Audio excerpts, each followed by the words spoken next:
어제 그제는 DMZ에서 북한군이 출연을 해가지고 우리의 신경을 곤두세우게 해놓고 또 돌아가고 이렇게 아마 한 이틀 한 모양입니다. 2002년 6.29 6월 29일 날 그 참수리호가 당했던 그 상황이 생각이 납니다. 그때 이 북계군이 어떻게 했느냐 하면은 포를 우리 참수리호 쪽으로 와서 대고, 그러고서는 긴장을 바짝 하고 있으니까 씩 웃으면서 그냥 갔어요. 그 다음 날에도 또 이렇게 포를 참수리호를 향해서 조준을 하고 왔다가 또 긴장을 하니까 씩 웃고 돌아갔어요. 그 다음 날도 또 그렇게 왔는데 오늘도 그렇게 씩 웃고 돌아가겠지. 근데 웬걸 퍼붓어요. 예. 그러니까 저 사람들은 우리의 긴장을 이렇게 해이하게 해놓은 다음에 공격을 하는 거예요. 그래서 이번에 DMZ도 그런 패턴을 혹시 밟지 않을까, 그런 생각이 듭니다. 자, 우리 그 DMZ가 지금 상당히 위험해요. 그 노크 규순이라고 하는 말이 나왔듯이 이게 우리 병사들이 적을 향해서 이게 감시를 하는 것이 아니라 언제 순찰대가 오느냐 후방을 보고 감시를 한다고 그러잖아요. 예. 자, 이것이 이제 문제인데, 그러면은 이런 DMZ를 강화하는 것이 곧 군사력을 강화하는 것이 이제 되는데, 왜냐하면은 그 분위기를 만들어야 되잖아요. DMZ를 초점으로 해서 참 적과 대치하고 있는 그 포컬 포인트, 거기에다 중점을 둬야 이게 전군이 이 정신적인 무장이 된다, 이 얘기예요.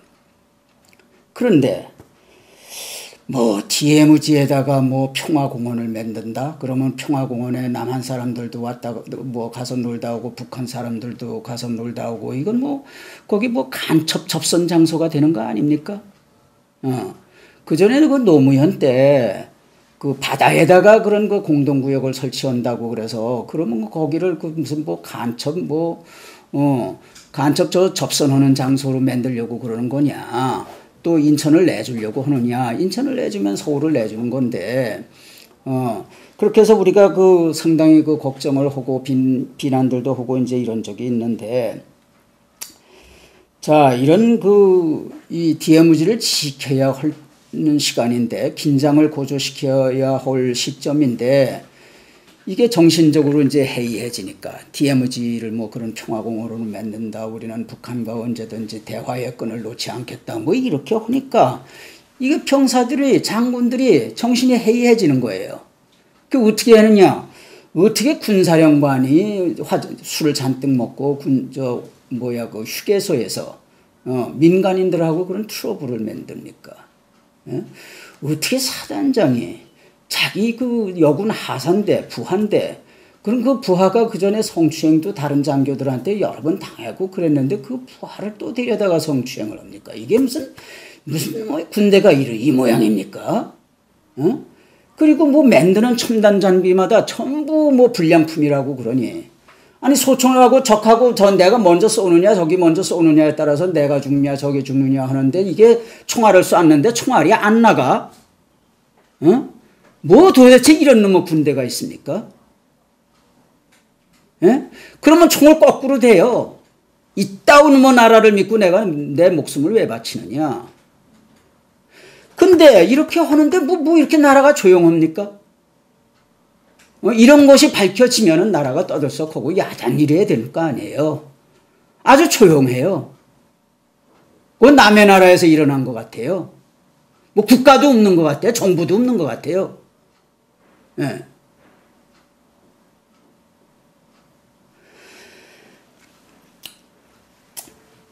자, 이게 북한이 그 북한하고 왜 대화를 합니까? 지금이 북한하고 대화를 해야 될 군번이냐, 이게 우리가. 지금 세계 바둑판 돌아가는 걸 보시라고요. 자, 우리나라가 지금 우리 정부가, 우리나라 대통령이 굉장히 이게 위험한 일을 두 개 하고 있어요. 크게 큰 것만 봐도.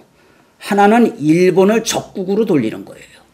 일본하고 적대 관계를 형성해서 그 적대 관계가 점점 에스컬레이트 돼가요. 또 하나는 북한을 자꾸 품어요. 지금 북한 품을 때 세계 모든 나라가 북한을 대화의 상대가 아니라고 하는데 왜 우리가 그렇게 북한한테 그렇게 치사하게 당하고 욕을 먹으면서도 그 북한하고 이제 내일이나 대화를 할까 모레나 대화를 할까 왜 이러고 있느냐고요. 이 두 가지가 엄청나게 위험하다. 자, 우선 이 김정은을 그 북한에 대해서 우리가 이 호구에 취하고 있는 태도가 김정은이 감싸기로 외국에서 비춰줘요. 제 눈에도 그렇게 비춰줘요. 김정은이 감싸기. 그러면 김정은을 감싸는 걸로 미국한테 보이면은 또 EU 이런 나라들한테 그런 식으로 이제 보인다고 하면은 어떻게 되느냐. 지금 미국에서는 김정은 파산법을 만들어 가지고 북한하고 거래를 하는 모든 기업과 국가에 대해서는 미국 금융기관하고의 거래를 차단하는 그 세컨더리 보이콧이라고. 이게 되게 철저해요. 자, 미국은 진짜 막말로 저 북한이 지금 이만큼 커 있는데 이만큼 더 크면은 좀 미국의 안보에 아주 직접적으로 저 위해 요소가 된다. 지금 이렇게 예측을 하고 있어요. 그러면 이렇게 가기 전에 북한을 어떻게든지 손을 보려고 해요. 그래서 경제적으로 고립을 시켜가지고 김정은을 말려 죽이려고 하는 거예요. 네. 자, 그러고 있는데 우리는 자꾸 대화를 해서 오이사 조치를 해제한다. 오이사 조치를요, 5월 24일 날 우리 한국 혼자 한 게 아닙니다. 미국의 국무장관, 국방장관 둘이 날라와가지고 같이 한 거예요. 예. 그거를 해제하면은 북한을 고사시킨다고 하는 미국의 정책과도 어긋나고 유엔 결의안하고도 어긋나는 거예요. 유엔 결의안도 북한을 봉쇄하는 거예요. 근데 한국이 자꾸만 오이사 조치를 한다, 금강산을 열어준다 이러고 있으니까 미국의 말초신경이 자극이 돼가지고 화가 이만큼 나 있어요. 예. 자, 미국을 이런 식으로 해서 그러면 미국이 어떤 생각을 가지겠느냐. 저 한국이 경제력 좀 조금 있다고 북한 도와주겠다고 저 난리인데 저거 좀 경제적으로 손 좀 봐야 되겠어. 한국이 경제력을 가지고 자꾸 북한을 저런 식으로 하는 한은 이게 미국의 정책이 먹혀들질 않아. 그럼 내가 미국인이라도 어떻게 하겠습니까? 저 한국 경제 손 좀 봐야 되겠다. 저는 요새 미국에서 줄줄이 한국의 그 철강 제품에 대해서 반덤핑 제소를 하고 있는 거 아주 줄줄이래요. 그런 것이 이에 대한 하나의 신호탄이 아닐까. 그런 생각을 하는 거예요. 그럼 미국 혼자서 옥죄어가지고 한국 경제가 망가지느냐? 일본하고 같이 할 거예요. 지금 왜 일본의 사과가 이 시점에서 필요하고, 위안부에 대한 사과, 과거사에 대한 사과, 독도에 대한 거, 이런 것이, 아니, 그게 1, 2년 이내에 끝납니까? 5년, 10년 이내에 끝납니까? 안 끝납니다. 그러면 우리가 포항제철 얘기를 하는데 포항제철가 한국 경제의 신화예요. 예. 그럼 포항제철을 만들 때 일본이 한국한테 사과했습니까? 안 했어요. 한국한테 그때 유무상으로 8억 달러 지원을 해줬어요. 예. 그 유무상으로 8억 달러를 지원을 해줬는데 우리 저 좌익들은 한 50억 달러를 받아야 되는데 왜 8억 달러냐? 아니 줄 사람 주머니 사정도 생각을 해야죠. 박정희는 그거 빨리 달라고 그랬어요. 그래서 50년 후에 50억 달러를 버느니 이걸 지금 8억 달러를 받으면은 우리가 10년만 있으면 500억 달러, 5천억 달러 우리가 벌 수 있다. 박정희는 그런 기술이, 그런 돈 버는 재주가 있었잖아요. 부흥시키는 재주가 있었잖아요. 자, 포항제철 할 때 뭐라고 그래? 박정희 대통령이, 그 포항제철의 신하 누가요? 박태준. 박태준을 불러가지고, 그때 당시 장군은. 박태준 장군을 불러가지고 포항 그 모래바닥에다가 가서 인자, 여기다가 철공장을 만들어. 그 박태준 씨가 무슨 그런 공장 한번 구경이나 해봤어요. 용광로 구경을 한번 해봤어요. 명령이니까 하는 거예요. 그 명령 한국에는 박태준이 뺏기 없고, 믿을 만한 박태준이 뺏기 없고, 아무것도 없는 거예요. 그 일본에서 받은 8억에 한 50% 정도를 포항에다 털어놓았어요. 포항제철에다가. 또 일본 기술자들 전부 초청했어요. 일본 소재, 일본 부품, 일본 자본, 일본 기술, 모든 게 일본 거예요. 그거를 박태준이가 전부 끌어다가 조립을 한 거예요. 예. 자, 그러면은, 자, 일본의 도움으로 이렇게 성장을 한 거예요. 포항제철이 생긴 거예요. 그 사과가 왜 그렇게 중요합니까? 예? 왜 이 시점입니까? 사과를 받는다 하더라도 왜 이 시점이냐고. 우리가 사과해라고 그 압력을 넣어가지고 일본이 사과할 사람들입니까? 아니잖아요. 자, 그럼 우리나라 경제가 이제 일본 없이 이렇게 클 수 있었어요? 일본 예찬론자가 아닙니다. 사실이에요, 사실. 우리 한국 경제 통과 경제예요. 트랜짓 이코노미. 예. 뭐냐? 일본 소재, 일본 부품, 일본 기술, 일본 자본을 갖다가, 그 전에 일본 사람들 여기 얼마나 와서 공장 세웠습니까? 예? 그걸 갖다가 여기서 조립을 해가지고 미국이 우리한테 아주 호혜적으로 시장을 많이 열어줬어요. 미국에 주로 팔고, 그래서 경제 성장한 겁니다. 다른 나라 오일 쇼크로 1973년 다른 나라 오일 쇼크로 전부 내려갈 때 우리는 그때 13% 경제 성장했잖아요. 해마다 10% 이상씩 경제 성장했어요. 자, 이게 일본의 힘이에요. 그런데 김영삼이가 경제를 살려야 된다. 일본 놈들 버르장머리를 고쳐야 되겠다. 버리장머리를 고친다는 게 일본이 버리장머리 고쳐 IMF 일본이 안 도와줘서 당했어요. 윤사마가 일본이 키워준 거 아니에요. K-팝 일본이 키워준 거 아니에요. 예? 일본 사람들이 그 관광객 많이 오면 우리 돈 벌잖아요. 근데 열을 묵던 나그네 하루가 급해요? 왜 이 시점에서 일본하고 이렇게 등집니까? 그까지 기자 그 정도 얘기하는 거 가지고 무슨 소송을 걸고 야단입니까? 그렇게 하니까 국제사회로부터 지금 손가락질 받잖아요. 언론의 자유가 없는 나라. 한국 국민 불쌍한 나라. 지난번에 그 사진도 있는데 외국의 순애들이 전부 이렇게 손에 손을 맞잡고 이렇게 했어요. 그 일본 총리가 여기 손 좀 잡자고 이렇게 하니까 박근혜 손 치웠어요.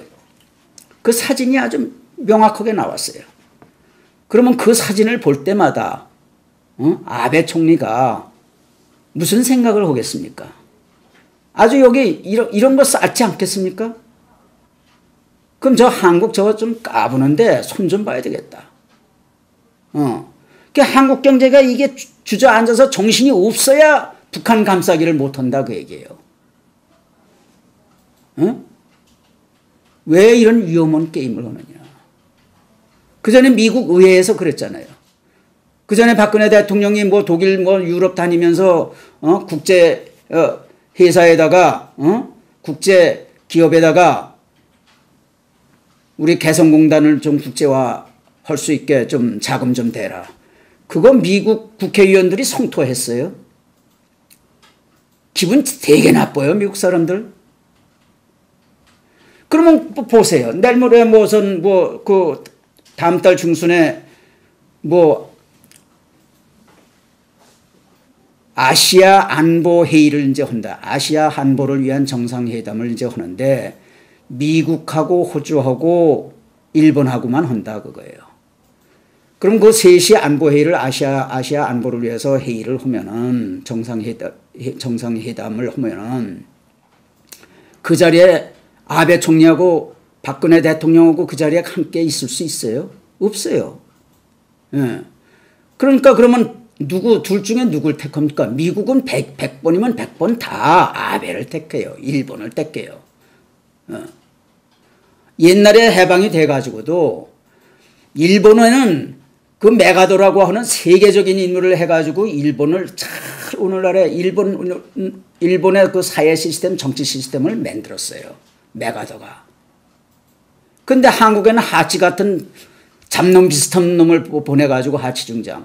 사사건건 그냥 이승만 대통령 발을 걸고 한국 그 사람 알기를 그냥 아주 뭐 동물처럼 알고 그 짓 했잖아요. 예. 1905년에 일본이 일본한테 점령되기 직전에 우리가 1905년에 가스라 테프트 밀약이 있었잖아요. 예. 그래가지고 필리핀은 우리 미국이 저게 좀 그 점령을 해가지고선 개화를 시켜야 할 테니까 조선은 저거는 저 스스로의 힘으로는 현대적인 행정 시스템을 갖추지 못해. 그러니까 일본이 좀 점령을 해서 행정 시스템을 좀 갖추고 개화를 시키시오. 이게 가스라 테프트 밀약이에요. 예. 우리가 전두환 초기만 하더라도 우리가 미국한테 무슨 칠념을 누려면은 뭐 하고 싶은 일 반영할 게 있으면 일본 사람들, 미국하고 선이 다 있는 일본 사람들을 일본의 굵은 인물들한테 가서 얘기를 해가지고 좀 부탁한다고 해가지고 했어요. 대한민국의 애교가 그 정도였었어요. 박정희 대통령 덕에 조금 살게 됐다고 어디 일본한테 함부로 합니까? 일본 사람들 보세요. 원자탄 세일에 맞았잖아요. 원자탄 세일에 맞으면 철천지 원수일 거예요, 미국이. 근데 일본 사람은 어떻게 했어요? 야, 미국 참 잘났다. 우리보다 강하다. 잘난 미국 배우자. 그래가지고 일본 사람들이 줄줄이 깃발 들고선 미국 회사 좀 공장 좀 구경시켜달라고 거지처럼 다녔잖아요. 그 미국 사람들이 저거 잽들 왜 저래? 잽들. 이거 코납작한 잽들 왜 저래? 아, 공장 한번. 그래? 보여줘. 아예 저 사람들은 100년이 가도 우리 미국 기술 못 따라와. 문 활짝 열고 보여줘. 귀찮아. 빨리 보내.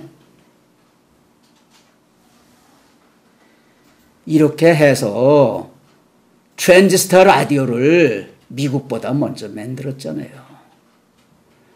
1987년 미국에 전부 수출되어 있는 차량에 대해서 미국인들의 그 선호도 조사를 하니까 일본 차량이 1등, 2등, 3등 다 했잖아요. 미국 거는 겨우 7등 차지했어요. 이것이 잘난 사람을 배워서 잘난 사람을 이기는 방법이에요. 이거는 쥐뿔도 없는 사람들이 자존심만 있어가지고 못 배운 것들이 자존심은 강하대요. 이게 무슨 꼴이냐고 이게. 자, 왜 일본은 독일처럼 그렇게 못하느냐고 무릎 못 꿇느냐고. 그러면은 우리 한국 국민이 이스라엘 국민처럼 그렇게 제대로 된 국민입니까? 제가 일본 사람들 잡지사 두 사람들이 보름 간격으로 왔어요. 글 어디 일본 잡지에 실렸어요. 제가 뭐라고 했느냐. 일본 국민이 독일 국민처럼 1등 국민이 돼야 스스로 알아서 사과를 하지 않겠느냐. 아직은 일본 국민 멀었다. 2등 국민이다.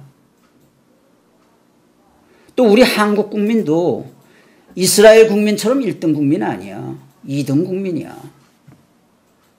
그러니까 사과라고 하는 것은 본인이 마음속에서 우러날 때 해야 의미가 있는 거지. 그렇다고 우리가 사과하란다고 일본이 사과할 국가냐 그거예요. 그럼 왜 이러냐고. 아니 과거가 미래를 왜 미래의 발목을 왜 잡느냐고. 미래로 나가야 할 발목을 왜 붙드냐고 과거가. 자, 얼마 전에 일본 잡지사 이게 두 가지인데 이건 사피오라는 거 여러분 한국에도 잘 알려진 사피오. 이건 그 문예춘추 월간지 문예춘추에서 나오는 그 주간 문춘. 이건데 여기에 기자들이 이제 저한테 이제 취재를 하러 왔어요. 그래가지고 제가 무슨 얘기를 하느냐 하면은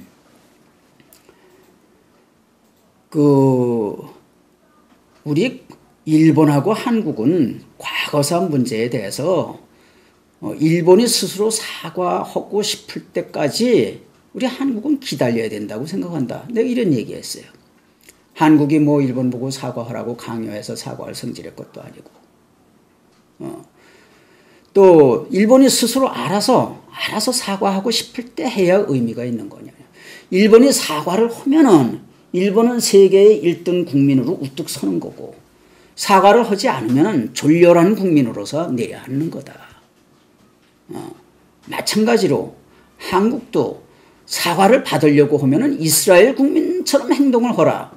한국은 이스라엘 국민처럼 행동을 하지 않는데 어떻게 일본이 독일 국민처럼 그렇게 한국에 대고 사과를 하겠느냐. 대한민국 국민들 지금 하는 짓들을 봐라. 국제사회에 비치는 짓들을. 그런 국민들한테 일본이 사과하고 싶겠느냐. 좀 행실을 똑바로 하고 좀 1등 국민다운 그 사과를 받을 수 있는 그 정도의 어여턱에 좀 품위도 있고 그렇게 해야 사과를 받는 거지. 이건 하는 행동이 저작거리 인생보다도 못하게 국회에서 하는 행동이 정부가 하는 행동이 말이야. 그따위로 하면서 무슨 사과를 받기는.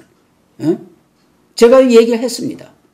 그러니까 한국이나 일본이나 일본 국민이나 아직은 2등 국민들이니까 서로 그런 얘기는 뒤로 제쳐두고 서로 협력하자. 옛날처럼 하자. 옛날처럼 포항제철 만들 때 일본 사람들이 한국 도와주고 한국 경제가 이 트랜짓 이코노미로 성장할 수 있도록 같이 일본하고 협력을 해야 일본도 성장하고 한국도 성장할 거 아니냐. 그런 가운데 두 나라 국민성이 업그레이드 될 때에 그때 사과가 있고 하는 거지. 사과가 밥 먹여주는 거냐.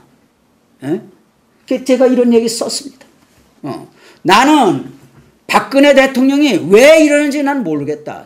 도대체 무슨 생각에 사로잡혀가지고 이런 말도 안 되고 해서는 안 될 국가의 백해무익헌, 국가의 운명을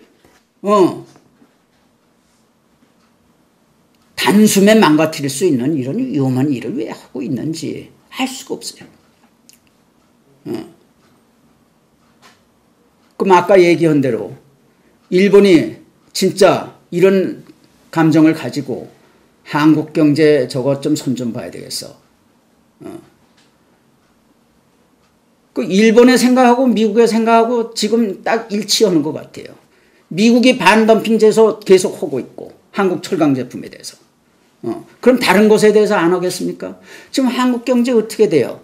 삼성경제 혼자 지탱하다시피 했는데 삼성경제 지금 어떻게 해요?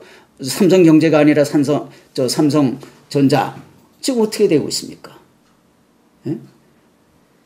지금 한국을 먹여 살리는 5대 경제, 5대 주력 산업 이거 전부 지금 하강기에 있잖아요. 그러면은 대한민국에 누가 기업이 정부가 연구개발에 돈 퍼붓어요?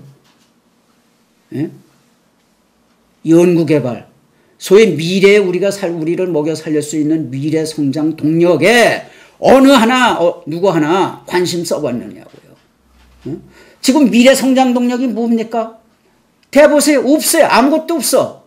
먹고 있는 거죠. 밥 먹고 난 거 그건 무너지면 그만이야. 근데 벌려놓은 건 얼마나 많아요. 왜 일 안 하는 사람 왜 돈 줘요? 먹여 살리냐고.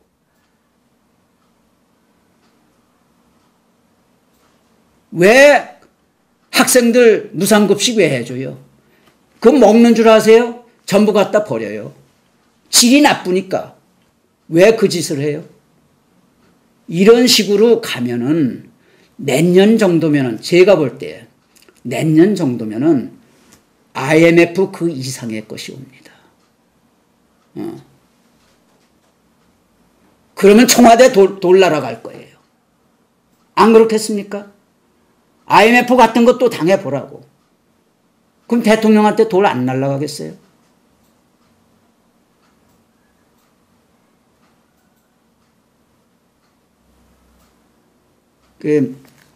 참 지금 미국은 김정은이가 크기 전에 손을 보려고 해요. 근데 이게 손을 본다는 게 이제 경제적으로 지금 보고 있는데, 경제적으로 하다 안 되면은 이제 물리력으로 이제 해야 되는 거예요. 물리력으로. 물리력으로 이제 손을 봐야 되는데, 김정은이가 단지 미국이 싫어하는, 또 미국을 위협하는 핵무기를 개발한다고 하는 그 이유 때문에 손을 본다. 그럼 국제사회로부터 호응을 못 얻어요. 그럼 그 김정은이를 저거를 손보려고 하면은 어떤 명분을 미국이 거머쥐어야 김정은을 물리적으로 손을 볼 수 있느냐? 인권이에요. 인권. 저 김정은은 저건 살인마다. 저거는 인류 전체의 가치, 인류 보편적인 가치, 뭐 그런 얘기를. 인류 보편적인 가치인 인권에 도전하는 사람이다. 2000년도에 밀로셰비치, 유고의 밀로셰비치를, 비치가 인종청소를 했잖아요. 인종청소. 그걸 미국하고 유럽이 가만두지 않았어요. 공격을 했어요. 공격을 해가지고 그 밀로셰비치를 그 사람들이, 그 나라들끼리 국제재판소를 만들어가지고 거기서 재판을 해서 감옥에서 죽었어요. 예. 김정은이도 지금 그 전초를 그런 식으로 김정은이도 데리고 가려고 하는 거예요, 미국에. 제가 볼 때는 그래요. 예. 근데 이거를 왜 방해를 하냐고, 자꾸 우리 대통령이. 예? 세계 모든 나라들이 저 옴 붙은 놈 그러고 상대도 안 하는데 어떻게 자꾸 거기다가 좀 대화 좀 하자고 끈을 놓지 않겠다. 근데 왜 이러는지 모르겠어요. 그렇게 하면은 국제사회에서 뭐라고 어떻게 인정하느냐? 한국이나 북한이나 뭐 같은 민족 또이네. 그놈이 도토리 잭이네. 뭐 한국 조금 나은 줄 알았더니 난 것도 하나도 없어. 이번에 그 산깨이 그거 하는 거 봐.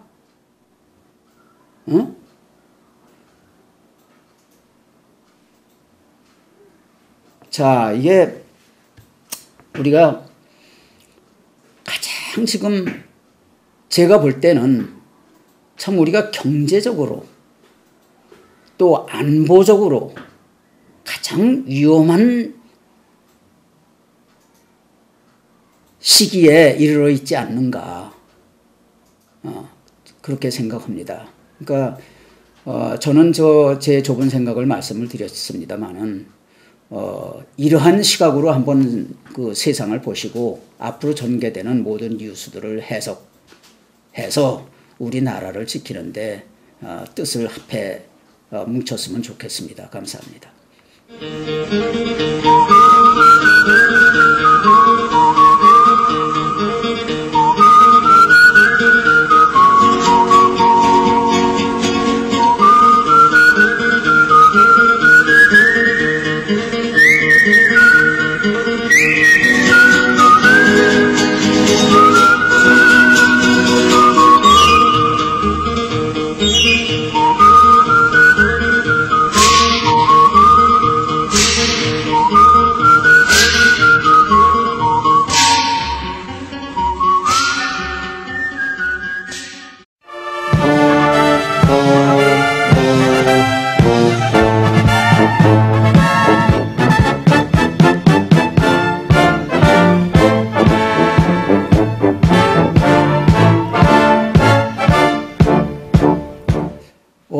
그제는 DMZ에서 북한군이 출연을 해가지고 우리의 신경을 곤두세우게 해놓고 또 돌아가고 이렇게 아마 한 이틀 한 모양입니다. 2002년 6.29 6월 29일 날 그 참수리호가 당했던 그 상황이 생각이 납니다. 그때 이 북괴군이 어떻게 했느냐 하면은 포를 우리 참수리호 쪽으로 와서 대고, 그러고서는 긴장을 바짝 하고 있으니까 씩 웃으면서 그냥 갔어요. 그 다음 날에도 또 이렇게 참수리호를 향해서 조준을 하고 왔다가 또 긴장을 하니까 씩 웃고 돌아갔어요. 그 다음 날도 또 그렇게 왔는데 오늘도 그렇게 씩 웃고 돌아가겠지. 그런데 웬걸 퍼붓어요. 예. 그러니까 저 사람들은 우리의 긴장을 이렇게 해이하게 해놓은 다음에 공격을 하는 거예요. 그래서 이번에 DMZ도 그런 패턴을 혹시 밟지 않을까 그런 생각이 듭니다. 자, 우리 그 DMZ가 지금 상당히 위험해요. 그 노크 규순이라고 하는 말이 나왔듯이 이게 우리 병사들이 적을 향해서 이게 감시를 하는 것이 아니라 언제 순찰대가 오느냐 후방을 보고 감시를 한다고 그러잖아요. 예. 자, 이것이 이제 문제인데 그러면은 이런 DMZ를 강화하는 것이 곧 군사력을 강화하는 것이 이제 되는데 왜냐하면은 그 분위기를 만들어야 되잖아요. DMZ를 초점으로 해서 참 적과 대치하고 있는 그 포컬 포인트 거기에다 중점을 둬야 이게 전합니다. 그러면 우리가 포항제철 얘기를 하는데 포항제철가 한국 경제의 신화예요. 예. 그럼 포항제철을 만들 때 일본이 한국한테 사과했습니까? 안 했어요.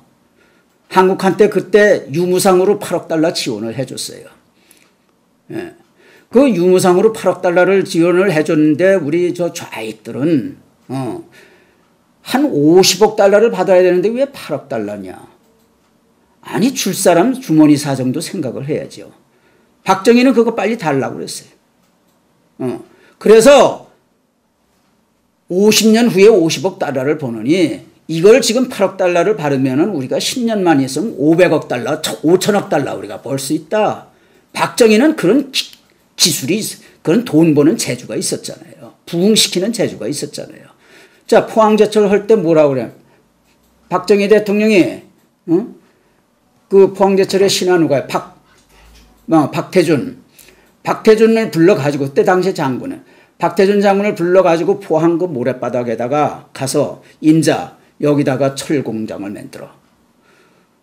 그 박태준 씨가 무슨 그런 공장 한번 구경이나 해봤어요. 용광로 구경을 한번 해봤어요. 명령이니까 하는 거예요. 그 명령 한국에는 박태준이 밖에 없고, 믿을만한 박태준이 밖에 없고, 아무것도 없는 거예요. 그 일본에서 받은 8억에 한 50% 정도를 포항에다 털어놓았어요. 포항제철에다가. 또 일본 기술자들 전부 초청했어요. 일본 소재, 일본 부품, 일본 자본, 일본 기술, 모든 게 일본 거예요. 그거를 박태준이가 전부 끌어다가 조립을 한 거예요. 예. 자, 그러면은, 자, 일본의 도움으로 이렇게 성장을 한 거예요. 포항제철이 생긴 거예요. 그 사과가 왜 그렇게 중요합니까? 예? 왜 이 시점인 군이 이 정신적인 무장이 된다, 이 얘기예요. 그런데, DMZ에다가 평화공원을 만든다? 그러면 평화공원에 남한 사람들도 왔다가, 가서 놀다 오고, 북한 사람들도 가서 놀다 오고, 이건 거기 간첩 접선 장소가 되는 거 아닙니까? 그전에는 그 노무현 때, 그 바다에다가 그런 그 공동구역을 설치한다고 그래서, 그러면 거기를 무슨 간첩 접선하는 장소로 만들려고 그러는 거냐? 또 인천을 내주려고 하느냐. 인천을 내주면 서울을 내주는 건데, 그렇게 해서 우리가 상당히 걱정을 하고 비난들도 하고 이제 이런 적이 있는데, 자, 이런 이 DMZ를 지켜야 하는 시간인데, 긴장을 고조시켜야 할 시점인데, 이게 정신적으로 이제 해이해지니까 DMZ를 그런 평화공원으로 만든다. 우리는 북한과 언제든지 대화의 끈을 놓지 않겠다. 이렇게 하니까 이게 병사들이 장군들이 정신이 해이해지는 거예요. 그 어떻게 하느냐? 어떻게 군사령관이 술을 잔뜩 먹고 그 휴게소에서 민간인들하고 그런 트러블을 만듭니까? 예? 어떻게 사단장이 자기 그 여군 하사인데 부하인데 그럼 그 부하가 그 전에 성추행도 다른 장교들한테 여러 번 당하고 그랬는데 그 부하를 또 데려다가 성추행을 합니까? 이게 무슨 뭐 군대가 이 모양입니까? 어? 그리고 뭐 만드는 첨단 장비마다 전부 뭐 불량품이라고 그러니 아니 소총을 하고 적하고 내가 먼저 쏘느냐 저기 먼저 쏘느냐에 따라서 내가 죽느냐 저기 죽느냐 하는데 이게 총알을 쐈는데 총알이 안 나가? 뭐 도대체 이런 놈의 군대가 있습니까? 예? 그러면 총을 거꾸로 대요. 이따운 뭐 나라를 믿고 내가 내 목숨을 왜 바치느냐? 근데 이렇게 하는데 뭐 이렇게 나라가 조용합니까? 이런 것이 밝혀지면은 나라가 떠들썩하고 야단 이래야 될 거 아니에요. 아주 조용해요. 그건 남의 나라에서 일어난 것 같아요. 안보에 아주 뭐 직접적으로 저 위해 요소가 된다. 지금 이렇게 예측을 하고 있어요. 그러면 이렇게 가기 전에 북한을 어떻게든지 손을 보려고 해요. 그래서 경제적으로 고립을 시켜가지고 김정은을 말려 죽이려고 하는 거예요. 네. 자, 그러고 있는데 우리는 자꾸 대화를 해서 뭐 5.24 조치를 해제한다. 5.24 조치를요, 5월 24일 날 우리 한국 혼자 한 게 아닙니다. 미국의 국무장관, 국방장관 둘이 날라와가지고 같이 한 거예요.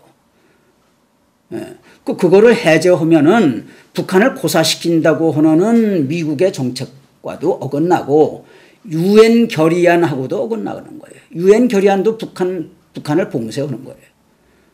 근데 한국이 자꾸만 뭐 5.24 조치를 한다, 금강산을 열어준다 뭐 이러고 있으니까 미국의 말초신경이 자극이 돼가지고 화가 이만큼 나 있어요. 예. 자, 미국을 이런 식으로 해서 그러면 미국이 어떤 생각을 가지겠느냐? 저 한국이 뭐 경제력 좀 조금 있다고 뭐 북한 도와주겠다고 저 난리인데 저거 좀 경제적으로 손 좀 봐야 되겠어. 한국이 경제력을 가지고 자꾸 북한을 저런 식으로 하는 한은 이게 미국의 정책이 먹혀들질 않아. 그럼 내가 미국인이라도 어떻게 하겠습니까? 저 한국 경제 손 좀 봐야 되겠다. 저는 요새 미국에서 줄줄이 한국의 그 철강 제품에 대해서 반덤핑 제소를 하고 있는 거 아주 줄줄이래요. 그런 것이 이에 대한 하나의 신호탄이 아닐까 그런 생각을 하는 거예요. 그럼 미국 혼자서 옥죄어가지고 한국 경제가 망가지느냐? 일본하고 같이 할 거예요. 지금 왜 일본의 사과가 이 시점에서 필요하고 위안부에 대한 사과, 과거사에 대한 사과, 독도에 대한 거 이런 것이 아니 그게 1, 2년 이내에 끝납니까? 5년, 10년 이내에 끝납니까? 안 끝나. 뭐 국가도 없는 것 같아요. 정부도 없는 것 같아요. 네.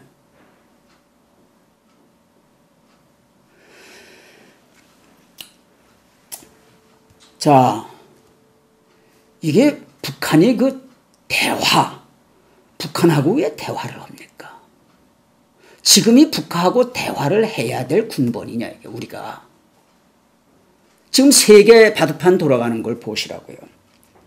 자, 우리나라가 지금 우리 정부가, 우리나라 대통령이 굉장히 이게 위험한 일을 두 개 하고 있어요. 크게 큰 것만 봐도. 하나는 일본을 적국으로 돌리는 거예요.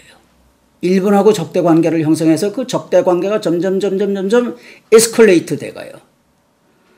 또 하나는 북한을 자꾸 품어요. 지금 북한 품을 때 세계 모든 나라가 북한을 대화의 상대가 아니라고 하는데 왜 우리가 그렇게 북한한테 그렇게 치사하게 당하고 욕을 먹으면서도 그 북한하고 이제 내일이나 대화를 할까 모레나 대화를 할까 왜 이러고 있느냐고요. 이 두 가지가 엄청나게 위험하다. 자, 우선 이 김정은을 그 북한에 대해서 우리가 이 허구에 취하고 있는 태도가 김정은이 감싸기로 외국에서 비춰줘요. 제 눈에도 그렇게 비춰줘요. 김정은이 감싸기. 그러면 김정은을 감싸는 걸로 미국한테 보이면은 또 EU 이런 나라들한테 그런 식으로 이제 보인다고 하면은 어떻게 되느냐. 지금 미국에서는 김정은 파산법을 만들어 가지고 북한하고 거래를 하는 모든 기업과 국가에 대해서는 미국 금융기관하고의 거래를 차단하는 그 세컨더리 보이콧이라고. 이게 되게 철저해요. 자, 미국은 진짜 막말로 저 북한이 지금 이만큼 커 있는데 이만큼 더 크면은 좀 미국의